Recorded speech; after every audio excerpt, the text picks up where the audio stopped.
in September. We were up there last week, and then they go again this week. Primarily, everything that we've seen so far are agency presentations, and they're starting to roll out the agency budget requests as well that have been submitted by the governor, and in the build-up to establishing what their budget will look like this coming year.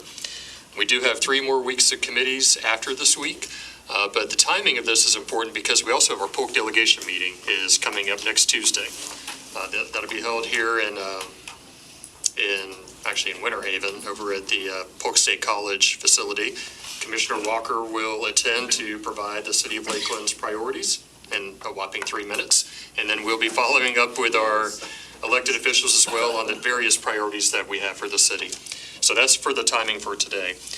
Real quickly, session does begin early this year. January 11th runs through through March 11th. And Polk County Day is currently scheduled for Tuesday, January 25th. As we have discussed in the past, we typically like to have a Lakeland Day as well. I know a number of you will want to come up to support Polk County and all the different entities that will come to town for that. But we'll probably try to find another day as well that will work for everybody's schedules to be able to have a Lakeland-specific day with our delegation members. Now, the reason why we're doing that is the Capitol is open again. As you recall, this past year, the Senate was in complete lockdown, and the House really was only allowing 1 or 2 people in at a time to meet with someone, so it really took all the air out of being able to do any kind of a day on the Hill. There were no large public gatherings in the Capitol other than the committee meetings. But this year, everything is sort of back to normal, so we anticipate that come January, hopefully we're in good shape to be able to have groups going through the Capitol meeting with our elected officials. A couple of the major issues, obviously the budget. The legislative budget director for the legislature last week gave a presentation. It looks like they're going to have an additional $7 billion in funding coming in based off of what they're seeing with sales tax revenues. That is not federal funds. So they are going to have a tremendous amount of money. They're also going to have a lot of money going towards Medicaid and other built-in expenses. But just to let you know, we're in a different posture than we were last year when they were anticipating a $2.8 billion hole and ended up on the plus side. This year, they know they have more money going into it. There'll be a lot of requests. We have a number as well. But the budget will be a very fluid process this year, but hopefully a less painful one than what we experienced last year. It is also a redistricting year. That will take a lot of the oxygen out of the room in the Capitol because they're going to be having to redraw the lines for the House, Senate, and congressional seats. They've already begun that process, a little behind schedule. That will be a dominant issue during the upcoming session. And then, of course, as you see in the papers every day and on the news, there will be a lot of noise about vaccines and masks and what mandates are proper or inappropriate, what lawsuits are going on. So we anticipate that'll all be in the background as well. So what role do they have in the lines? What role does legislature have in those lines? They can pretty much pass any law that they want to be able to restrict mandates of any sort, and then they'll get challenged in the courts. And so I meant the redistricting. Oh, redistricting, I apologize. So what role do they have? They draw the lines. They end up doing it. Correct. So the House will draw the House lines, Senate will draw Senate lines, and then they'll form a joint committee to determine the congressional lines. We do have one additional congressional district, so there'll be a lot of jockeying for where that goes, most likely on the I-4 corridor. If you recall, I can't remember the name of it now, but the constitutional amendment that passed a while ago for fair districts basically says you cannot favor or disfavor any political party at any seat. Pretty much an impossible standard to hold. So after they pass their lines and their districts, it will be challenged in the courts, and no telling what will happen at that point. I think it's important too that we, even though you share, Mr. Shep, about the redistricting and that kind of thing, and also about some other important elements. But I think because it's election year too, you'll find a difference in the air, I would call it, that comes around the Capitol at this time of year when you have elections coming up, especially with the governor's race and all that stuff. As far as the legislative boundaries are concerned, if after it's drawn and it's kicked up to the courts because people are arguing about it, there's obviously a certain time that it has to be done, correct? So they are up against a time frame. Yes, sir. That's actually why they had the early session. Normally session is March and April, ending in May. They move it up in these particular years to January so they can get done in March and start because it has to go through federal review, state review, there are a lot of reviews, and qualifying is still that third week in June. Right. And so whatever the districts are at that point, that's what you're qualifying to run for. So that's a little bit of background, and now we'll go into the document that is before you, and I think everybody has an electronic version as well. And as we talked about when we did our wrap-up this past year, think of this more as a fluid document. So this will be our starting point. Other issues that pop up, there are a couple that aren't in here that we'll discuss as well, can be added, and we're also going to have a shorter list of the true priorities that we'll be working with our delegation members, and we'll make it easy for you to be able to reach out and contact them individually as well. So this is a starting point. But just diving right into it, page 1, community development. As you recall, this past year for affordable housing, the legislature passed a statute that divides up the Sadowski Act funds. It dedicates $200 million per year to affordable housing programs, both the SHIP and the SALE program. And it also states in statute that they cannot divert the funding. And we do have extra copies here too, I apologize if anybody around the room needs one. So that bill just passed, it went into effect July 1. I do not anticipate any changes going forward. I do know that some of the local agencies, as well as the League of Cities and the Association of Counties, would like to undo that law. I would say that in the first year for implementation, that could be challenging to be able to put all funding in, but there is dedicated $200 million, so we do know that the funding will be there for these programs. Impact fees, we've seen a number of bills through the years. In fact, I think for the past 3 years in a row, they've kind of whittled away at the impact fee legislation. They have limited the amount by which new impact fees can be approved and how often they can be approved. However, they have not done anything yet to restrict the collection of impact fees. So we oppose any further restrictions either on implementation or collection by cities and counties. An issue that popped up, and I'm going to go relatively quickly, please feel free to stop me. Issue that popped up during session this past year is 2nd District Court of Appeals Courthouse. As you'll recall, there was an effort in the middle of session to provide $50 million for a new courthouse here in Lakeland. As the budget negotiations went forward, that funding was diverted to Pinellas County. And so Pinellas County will go through the process now of creating a new courthouse for the District Court of Appeals. However, when that deal was reached, the headquarters was still statutorily required to be in the city of Lakeland. So the DCA is still located here. The deal that was reached, there's more, the deal that was reached indicated that this coming session there would be funding for a new courthouse in the city of Lakeland as well. So that is still the plan as of now.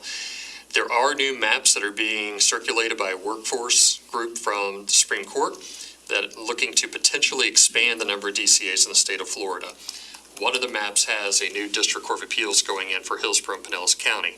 So that courthouse over there would make perfect sense. Yes. 2nd DCA would continue to stay here in Lakeland.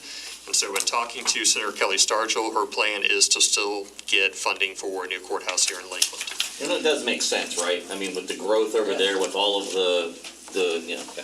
Yes, sir. What else would the area be in our district? So my understanding is by giving up Pinellas and Hillsborough County, it would shift a little bit further to the east. It would potentially take in Orange County and Osceola County. Orange County currently is not the head of their DCA either. That's based, I believe, in Daytona. Maybe you'll correct me if I'm wrong, but I believe it's in Daytona.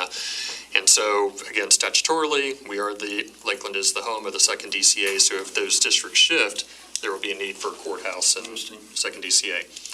So I know that there had been a lot of discussion about a location near the downtown area. It may still be available. I just want to let you know that that may still be a need. Obviously, we're staying in close contact with Senator Stargell on that issue, and she is the one driving that. Florida Polytechnic University, of course, we support our higher education entities and their requests. Florida Poly is seeking $3.5 million for universities of distinction funding to be able to grow their engineering programs. They did receive full funding for the ARC, their second building on campus, so they do not have a PICO ask this year. And Polk State College is also seeking additional operating dollars because they're seeing growth in certain programs that they need to continue to expand. And they also have a couple of PICO requests that we'd be supporting them for. I do want to make a quick comment. It's not in here, but our ICUF universities that we have, Southeastern, Florida Southern, and others, there is an ongoing discussion dealing with the metrics that are used for their funding through the EASE program. Some of you may recall it being the FRAG, the Florida Resident Access Grant Program. I never can remember what E stands for, so I go to the old system. But basically, it's state funding for students that go to those schools. It was in jeopardy this past year for certain schools, and they are working on new metrics to be able to attain those metrics and continue the funding. So it's something that is continuing to move forward, and we'd be supportive of them maintaining that ability to receive a portion of funding from the state to help students be able to go to those schools. It does relieve the burden on our public institutions. Moving into municipal finance. Sorry, Matt has a- Oh, I'm sorry. Yes, ma'am. Thank you. I was curious if you might have said this. Support Florida Polytechnic operational funding request and designation. What does the University of Distinction designation do? Okay, so you're probably familiar with the preeminent universities in Florida. Currently, we have University of Florida, Florida State University, and USF is the newest one that are preeminent universities. That is a separate designation that they receive, and it allows them the opportunity to receive additional funding. You have 9 other state universities as well, and so what they've come up with through the BOG, Board of Governors, is universities of distinction for them to be able to find a program that they excel in, that is unique to the others, and that they can then receive additional state funding to help them grow that portion of their offerings. In this case, it's engineering. Correct. Are you sure Florida State was included in the early? Easy. Absolutely, they were. That's for their circus. But they, Man. Thank you, dear. where'd all that shit over go? You're welcome. It was for Dave. Okay, municipal finance, moving on. Communication services tax and local business tax, we keep these in here to be able, just to stay on the record of opposing any legislation that would reduce the ability for local governments to collect these funds. There has not been a concerted effort in the last several years to eliminate these funding sources. There is nothing filed as of yet, and we are not hearing of anything as of yet. However, we want to maintain these in our list of priorities, that these are important pieces of funding for local governments, cities specifically. They do generate funds for the city to be able to use. Spring training program, this is put in preemptively, basically because last year the legislature did eliminate the statute dealing with professional sports programs, professional sports development. That is for the NBA, NFL, NHL, MLB, for the major facilities, for their main sports stadiums. They left the spring training statute alone. However, in previous years, we have seen them try to incorporate spring training into that larger picture. We have not heard of anything, again, as of yet, that they're going to go after this and try to eliminate this program. We want to make sure that doesn't happen. Obviously, we tapped into those funds for the Detroit Tigers and redid Joker Marchant Stadium. We'll be hitting 100 years with the relationship, and we want to make sure that nothing impacts that. And the way that the legislation was drawn up last year was you're grandfathered in until you had to renegotiate for any reason. So if something were to pass, when we got to a point where we had to renegotiate or amend the contract, it would kick in and potentially jeopardize our funding for Joker Marchant and the Tigers. So we want to keep this in just to be proactive and in opposition. Moving into municipal governance, building inspector certifications. One of those times when we're working together with the counties and the development community to try to increase the pool of qualified candidates. Obviously, this one took on a different tenor with COVID and difficulty in many employers trying to fill positions. Bill hasn't been filed yet, but I am working with some of our friends in the Construction Coalition to figure out how they're going to be able to move forward on this year. So I'm hopeful we'll see a bill come forward. Public broadband access. Mr. Ivy's, one of his favorite issues this past year was an ill-fated attempt to go after and expand rural broadband by going after municipal utilities. Thankfully, that did not pass in the original format. Expansion of rural broadband is a major issue for the state and for the federal government. There is a tremendous amount of money that is floating out there, both federally and the state now has an Office of Broadband that they are trying to identify rural areas and be able to address their needs. and the funding that goes along with it. We don't anticipate, unless Joel hears anything differently, which he had said he would be sure to let me know, we don't anticipate that there's going to be another effort to make a run like they did this past year. What we are also wanting to make sure is that there's nothing that would restrict the authority of municipalities to be able to partner with or be able to provide broadband to a citizenry. There is nothing filed as of this morning. We will definitely keep an ear out. Joel and Cindy are very quick to let me know if they hear anything on the trail as well. Anything you wanted to add, Joel? Well, point of record, we're already in the partnership with Summit. They've already gotten started, so this is well underway. So if something like that comes up, we can speak to that very harshly, very quickly. Perfect. Yeah. And good job last year. Thank you. Thank And you. don't you think that was an unintended consequence of what the plan was, like, or do you not? No, I know Joel doesn't. I know Joel doesn't. I was wondering what Shep thought. It's just listening to one side, right? Yes, I believe it's an unintended consequence. He can't say it, but I can. But as the process went forward, everything worked out the way it should have. Yeah. I think that there was a starting point to get to the end point. The equation represented. The state representatives, the leadership that's up in Tallahassee, they did their job and they did it well. I'll give them credit for that. They started with something that was not going to work and they ended with something that would. Right. So kudos to them, Shep and everybody that pitched in to make that happen. We were sweating it a lot, but it did wind up where it should have. Good. Sovereign immunity, I believe everybody is aware of the sovereign immunity limits for state and local governments. Currently, it is $200,000 per person limit at $300,000 per incident if somebody is injured or killed by a local government or a state entity. And if the judgment comes in at above that number, then there's a claims bill process where the injured party would take it to the legislature to be able to say, we need this additional amount of money. There has been some talk in the past about raising those sovereign immunity limits, that they were too low. The House did have a hearing a couple of weeks ago where they discussed the potential of raising that limit to $1 million per incident. So I want to just put this on your radar. It's something that we'll probably have to address, and it would impact both the state and local governments. Is it retroactive? It would not be retroactive. It would only be prospective in nature. Right. My understanding is it'd be prospective, so so hypothetically, if it goes into effect on July 1, 2022, any claims after July 1, 2022, this would be the new limit. What about pending claims? I don't believe it's retroactive. Yeah. What about I don't know. We haven't seen language yet. So Palmer and I will continue. I'll stay in close contact with him as this starts to, if it gets any legs. But again, there was a workshop that took place a couple weeks ago where this was discussed. So I would anticipate something will probably at least generate on the House side. One more issue before we flip the page that's not on here. It's the invisible issue. Code enforcement. I do want to bring this up real quickly.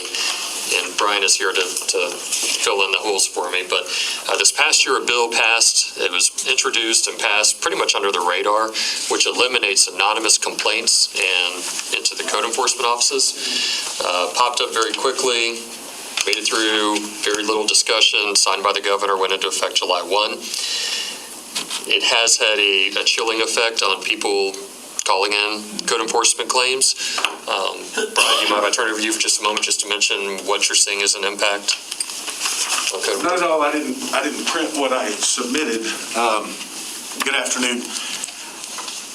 In the roughly July, September, 3.5 months since this became law and we started complying with it, we've seen more than a 50% reduction in complaints of code violations over the same July to October period from 2020. Of probably equal concern is the hostility that our staff and code enforcement is experiencing from callers who don't understand that the state has passed this law prohibiting us from acting on their complaint without their name and address. Our preference is that they simply repeal the requirement that complainants must provide that information, but in the absence of repeal, clarity as to what is required would be I suppose, acceptable. Right now, it just says name and address. And I believe we talked at the legislative roundup, what happens if they give us a fake name? What happens if they give us a fake address? So we get callers who actually ask our staff that. Well, do I have to give you my real name? Do I have to give you my real address? And what do they say? The statute says name and address. That's all. That's all it says. That's all it says. So it's frustrating for sure. And calls have come through the city manager's office to me after they came through code enforcement because people just don't understand. I've referred several to their local legislative offices. And according to David, legislators around the state, I guess, maybe are hearing the complaints. So hopefully that will work to our favor. The Polk delegation is not unique in that. So that is going on. A repeal of a bill that just passed is usually pretty rare. However, clarity, tweaking the bill is not uncommon. So I think that if we're seeing, long story short, we'll add this into here as a D under sovereign immunity and try to at least get clarity, if not an outright repeal. With the goal of just eliminating the requirement for name. I'm sorry, I And the apologize. goal is to eliminate the requirement for names? Is that No, what just the opposite?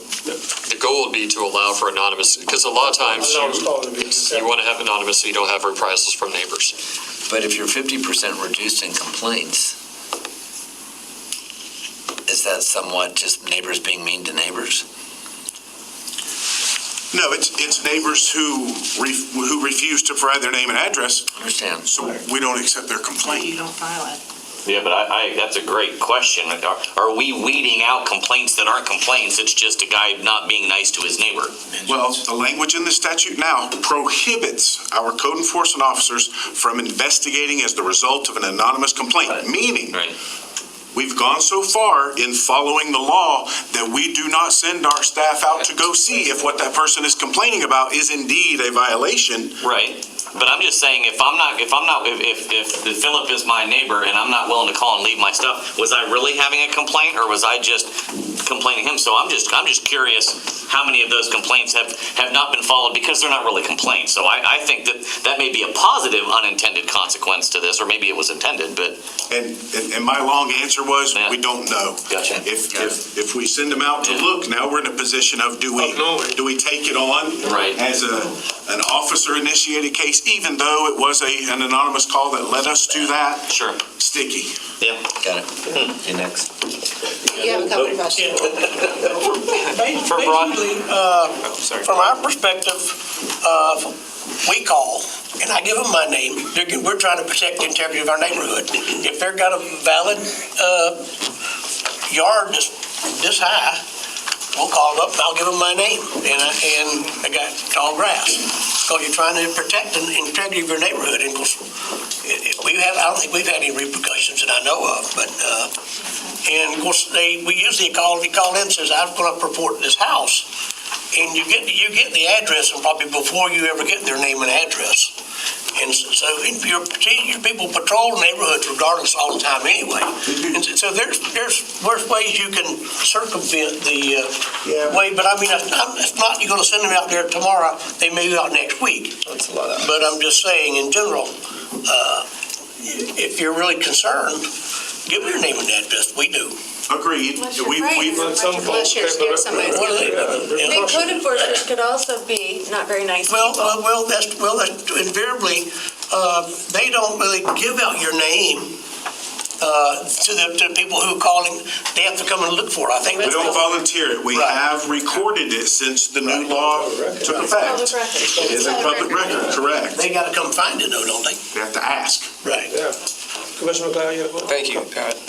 Brian, did you say that the decrease in cases or just calls over the time period? I'm curious. I just looked for the number of citizen complaints in our system for that July to October timeframe from 20, July to October 21. It was 850 roughly in 20, and it was down to 400 roughly in 21. I was just curious if the active cases, or I don't know what you call it, but if we've seen that drop. That's exactly as well. what we call it. I'd have to look. I Okay. didn't look that up as part of my response to Okay. legislature. Yeah, I would be curious if there's a substantive, I get it on the number of complaints, but are we working fewer cases because of that? Are there things going on that we're not now, we just can't look into it because we don't have the name and address of the I'll person filing the confirm complaint? to Commissioner Reed's point, and the word circumvent is an important one, is we've gone the extra mile to try to follow the intent of this law. However unpopular it may be for our staff,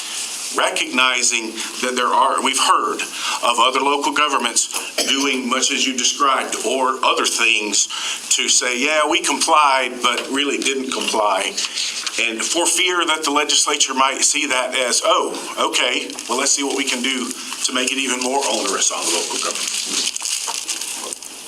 Last question. So of the 800 the year before, were half of them just crazy neighbors, just being mean to their, calling in their neighbors, or were they all pretty much a real complaint? I can look that up. At the same time, I'm looking up the numbers that Commissioner McLeod is asking about. I will tell you that harassing type, unfounded complaints are a statistical few. Okay, that's really what I needed to know. There are cases of it, for sure, but not many. Lakelanders have just gotten nicer.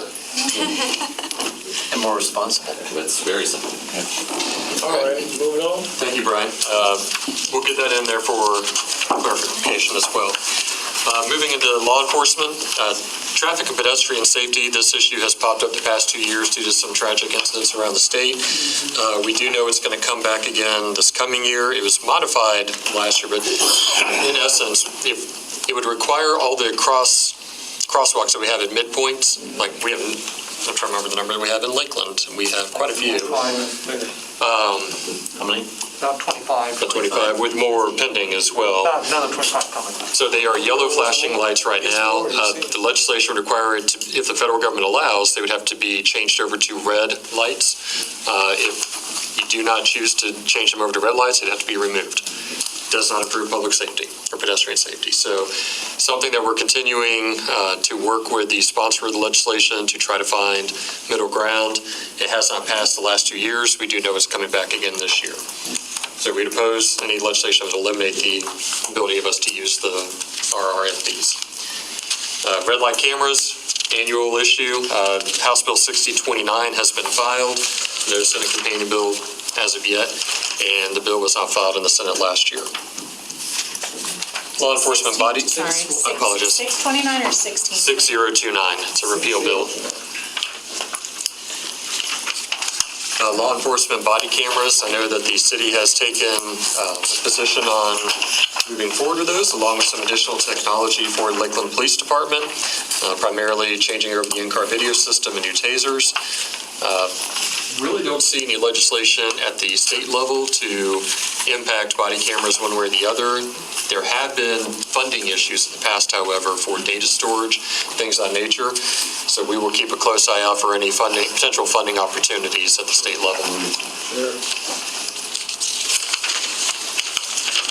Parks and Recreation, Lakeland 7 Wetlands. This is one that we kind of left by the wayside last year due to the bad outlook for the budget. However, Representative Colleen Burton is filing a $5 million funding request for the Education Center out at 7 Wetlands. And I've taken it to Senator Albritton. However, since he's the chair of Agriculture Environmental Funding Committee, Appropriations Committee, we'll probably be working with Senator Danny Burgess instead for that funding request.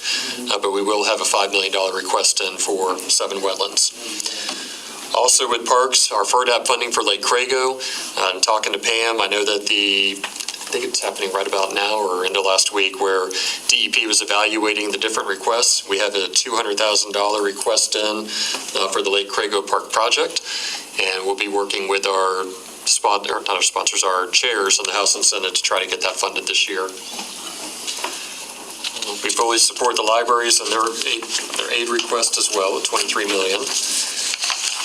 Moving into transportation, I-4 State Road 33 interchange. Here we are again.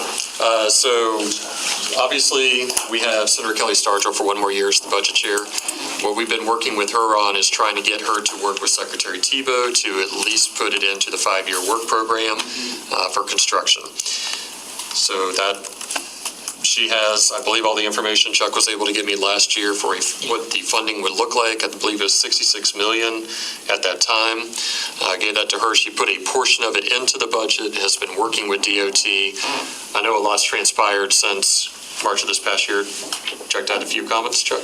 Yeah, I think probably the big thing is the draft federal infrastructure bill that passed the House, or passed the Senate, includes $20 million from Congressman Franklin's office for the interchange. And so the hope is that if that infrastructure bill gets passed at the federal level, then that would help incentivize the state to fund the rest of the interchange. We did receive an updated cost estimate. I guess it was probably not long after session, and it was about $72 million was the kind of the outstanding balance. And so with 20, if it's taken care of at the federal level, we'd be looking for $52 million or whatever formula to fully fund the interchange. The other thing that's being done too, and this is what we're hearing verbally from the District 1 folks in Bartow, is that there are 4 projects that are really touching 33 and I-4 in that area. We've got the 4-laning of 33 from the interchange down to Old Cumbie Road, which the City Commission had submitted a letter of the signing of, I think it was Senate Bill 100, that in essence transitioned MCORs into funding rural freight routes. The other 2 are tied to wildlife crossings of I-4 and State Road 33, and those go back to commitments to the Federal Highway Administration when the interstate was 6-lane back in 1999, and so those commitments have been out there for over 20 years now. So those are all trying to be packaged together at the district level in Bartow. But ultimately, the interchange is the big controlling factor for all this to happen. All right. Commissioner Pollard? So after our TPO meeting the other day, we had it just for everybody, and Commissioner McLeod brought it up, that there's some money to expand Highway 98, which is north toward the Green Swamp area, all the way up to Dade City into Pasco County. And so I reached out to Senator Stargell and figure out, like, if it's been leapfrogged, if there's money that has to be reallocated. And she called me back and said that that project is shovel-ready, even though I was under the impression that it was under PD&E. And then that's what her staff was telling her, that it was shovel-ready, and that's why that was getting moved forward ahead of State Road 33 and the interchange. So I'm not really sure where the breakdown of communication is between District 1 and the legislature, but she's saying that we're not ready at the State Road interchange of 33. So I don't know how you went. I didn't call you because that was Friday or Thursday. So yes, I had some conversations about that project as well. District 7, which is Pasco County, has done all the work to get to that point. And so now with leadership the way it is in the Senate, that extension, and their goal is to have a minimum 4-lane road coast to coast, and that would be the connector down to I-4. So there are some external forces at play there as well. We were just trying to be careful. Chuck and Mr. Ruiz had sent us out as TPO board members to being aware of that for our TPO meeting, that if it's going to leapfrog something in the priority list, how are we going to deal with that? So, And how should we? And how should we deal with that? And then also to leverage, all of our, collective wisdom and power as Polk County, and making sure that happens, because it's impactful to the entire county. It's not a Lakeland issue exclusively. So, how do we do that, and how do we do that in such a way that's not, I may have been chastised a little bit in the meeting the other day by 3 different individuals to not step on DOT. So I'm trying to be careful and cognizant of that. But I also understand that Senator Simpson, I understand that why we're doing Pasco. I mean, that makes complete sense. If I was president of the Senate, we would fix the interchange. So that's just me. But, I understand the external forces. How do we do it as strategically as possible and as smart as possible to make sure that this happens? So a strategy is being developed, I will tell you that, and I'll be happy to share it in conversations. So it is being developed, strategy is being developed, if that's correct. Okay. Yes, sir. I just want to add to the conversation so everyone's aware. I mean, we have, the city of Lakeland has even added expenses in that through Lakeland Electric, who has a tie-in to a gas line up there, that we have advanced that project so that if this interchange gets advanced, we won't have the issue of saying, well, hold on, we got to go relieve a gas line tie-in. So we've got added expense and movement on that process already. Already, yeah. Can I add to that? Yes, sir, please. Thank you, Sean. Well, actually, Mr. Chair. No, I'm sorry. Sorry about that. You know how it goes. Right From Lake Electric standpoint, I came to you almost a year ago with a $15 million adventure to help with that pipeline. It's closer to 20. It might even be a little bit more than that now. So to the extent that there's funding opportunities, state level, federal level, whatever, I'd like to see us try to go after that and make sure that we can be included in that as well, because even though we are in the right of way, we would not be relocating this were it not for this expansion at that location. Exactly. You comment? That's a question. I know one comment that had come up at the meeting was it being paid, were we robbing money from this job to do that job? Was that part of it as well? Because we were talking about, we don't want money coming from the 33 to going over to 98. Was that not part of the conversation as well? So one of the conversations from TPO staff, and Chuck can probably speak to it, is Ryan was explaining that we don't know where that money is coming from yet. So that's Gotcha. Okay. when he talks about the color of money, that's kind of his semantics for, we don't know what pot it's coming from. Is it going to jump and move, or is it coming from a federal line that maybe is exclusive to some kind of state highway or something? Chuck, you want to comment? Absolutely, and I appreciate it. And it's tricky because, of course, we're talking about, in this instance, and in talking with DOT staff, that it appears that the 98 project is being funded with federal, whatever the formal term is, but federal stimulus funding that's coming into Florida. And it's being specifically allocated to US 98. So, Polk TPO, on the one hand, they're responsible for a set of surface transportation program funds that are allocated at the federal level for Polk County based on population and gas tax receipts. But then the other side of it is each MPO, TPO in the state of Florida and around the country is responsible for prioritizing all federal transportation funding. So you've got one that's kind of more familiar to the local boards, and then you've got the larger federal allocations that come for specific programs. It's all supposed to get prioritized. And so, like US 98 right now is ranked somewhere around 23, 24 in the priority, and the request this year was for like the design phase, because the project development and environmental studies for Daughtry to West Oakram and West Oakram to County Road 54 have really just started. Design has not been programmed yet. Right-of-way has not been programmed yet. So the intent is for DOT, as much as possible, to keep the 98 improvements within right-of-way. And I know Lake Electric has some massive transmission facilities in that same corridor. So that's kind of what they're trying to do, is figure out how to get this improvement to fit within the available envelope. I think the issue is that for several of the legacy transportation projects that have been on the TPO's priority list for, upwards of 25, 30 years, and I'm thinking specifically of Bartow Road, New Tampa Highway, 33 is a relative newcomer, but those are going to stall at some point because of the lack of construction funding to keep them moving forward. So I think the concern is if you've got federal dollars that are coming in to fund transportation projects that are not going to our priorities, not specifically for strategic intermodal system projects like the Interstate US 27 or Bartow Road South Parkway, then they are in some degree competing with our own local priorities. And there's a question of, how does that prioritization happen? For 98, a big issue is that, and I know the TPO board members heard this on Thursday, is that 98 is seen as a bottleneck between 75 and I-4, and so the theory is adding lanes will take care of that bottleneck.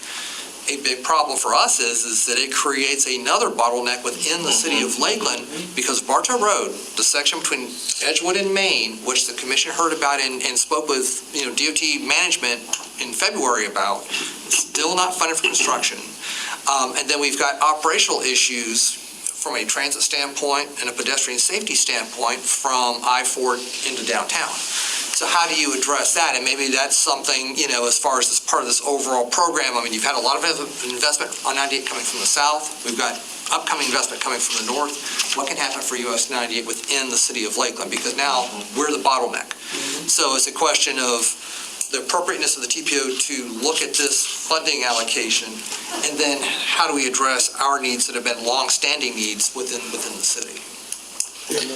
Question on that. So when the brainiacs that know roads, right? I mean, obviously you're sitting here and you speak so simply about how by doing this, it looks great here, but eventually it bottlenecks. Are those powers up there that are funneling money and looking at stuff, are they looking and saying, well, we'll just deal with Lakeland later? How is that working? I think what it sometimes is kind of what is seen as kind of an overarching statewide need on probably a big map of looking at the network of where do you have 4 lanes, where do you have 6 lanes, where do you have 2 lanes, and looking at a U.S. corridor, a major arterial corridor like US 98, and seeing 2 lanes. I think the natural reaction is this is in need of a major capacity improvement. I think what's happening is, and I know that District 1 staff has provided, they provide their comments on what's happening at the local level.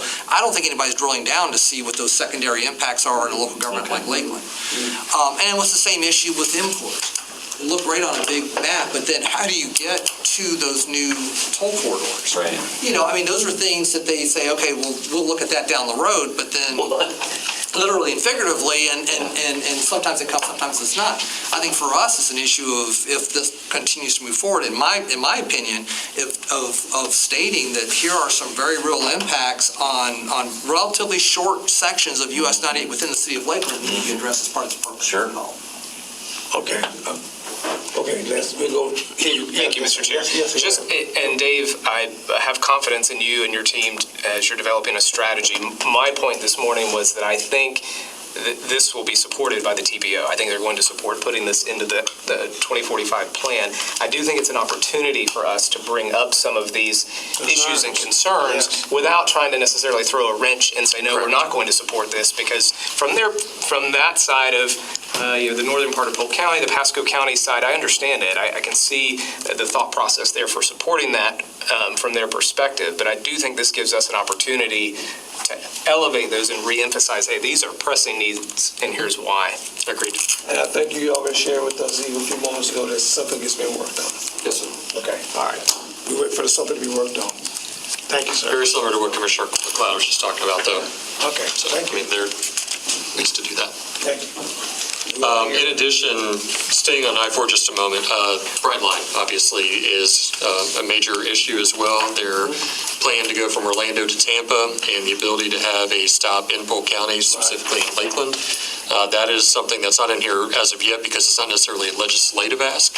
However, we will be fully utilizing delegation for when those discussions come down the pike as well, and to be able to tap into that. There is a meeting later this week. I know a couple people in the room will be attending, that the CFTC is putting on, and Brightline will be one of the main presenters. And so the goal is let's build relationships there as well and show the need and the commitment that Lakeland has to be able to have a stop, knowing that it may not be the outset, but very shortly thereafter. So that'll be ongoing, and we will utilize our delegation as well. Thank you. Lakeland Linder Airport, Gene has submitted a $6 million funding request through DEO's Job Growth Grant Fund. I know he spoke to DEO last week when they called up additional information, so we're working with DEO to try to get that one to come to fruition. The last time they received funding was for the Amazon Air project back in 2019. We've all seen how successful that's been for developing growth in that area. And this would be a new MRO cargo conversion facility. Municipal electric utilities, it's relatively quiet now. I reached out to Cindy, and nothing is giving her heartburn as of yet. There are a couple of bills that are kind of floating around dealing with renewable energy, and so we'll be staying in close contact with Cindy and Joel as we need to expand this portion of it, but basically keeping a close eye on renewable energy and opposing anything. Some issues have come up in the past. There have been efforts to prohibit municipal electrics from returning their profits to local government and putting it into investments in construction instead, and oppose anything that impacts our pole attachment fees as well. For water, Heartland Headwaters, I need to rename that thing. The PRWC funding, we do have a request this year for $20 million in recurring funds for the Polk Regional Water Cooperative. As you recall, in years past, we would have individual water projects. However, with the creation of the statute dealing with Heartland Headwaters Protection and Sustainability Act, They are no longer submitted individually. It all runs through the PRWC. So a $20 million funding source would fund the 3 projects that are currently ongoing, Southeast, West Polk, and the Peace River Center, or Peace River Project, and also any municipal budget requests that are in there for individual projects. Bill, did you have anything you wanted to add to that at all, or? No, that just about covers it. It's been relatively quiet so far this year. And Bill and I had a chance to go to Water Forum recently, and one of the main discussions was the legislation that passed this past year dealing with runoff and things of that nature for the new timelines and when cities have to implement new programs for controlling our runoff and stormwater.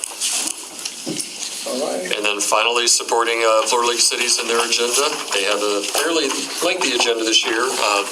Critical issues for them, short-term rentals, transportation funding, a lot of similar ones that we have as well. And of course, I'd be remiss if I didn't say we have the president of the Florida League cities in the room, so I know he'll be in Tallahassee frequently. What do they want to do in short-term rentals? Let's talk about Alice. Come back to make sure that we can circumvent whatever can be done to support those cities or towns that are affected by it, we don't have too much of a challenge here in being more inland. What about those that go on the water? So you're talking about the city ordinances and resolutions that's superseded by the state? Yeah. Correct. Kind of like a pro-business approach, and yet how that works in the city, not being able to have any kind of restraint. Right.